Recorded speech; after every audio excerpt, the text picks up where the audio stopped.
Давайте еще раз взглянем на этот момент.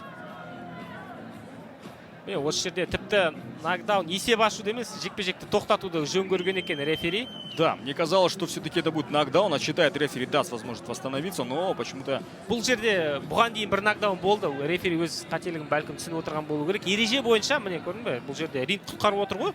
Егер рингке тірелмесе, отырмаса, бұлай құлап қалар еді. Міне бұл толықтай нокдаун болып есептеледі ереже бойынша. Бірақ бұған дейін дәл осындай сәт есепке алынбады.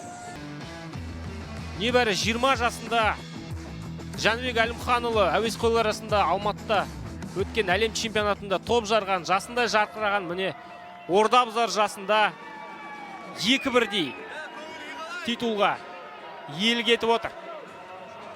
Міне тарихты біз құрметті көрермен өзде менің сөзімді құптап отырғандай. Бұл тарих дейді, бірақ біз тоқтамаймыз, алда әлі 2 титул бар.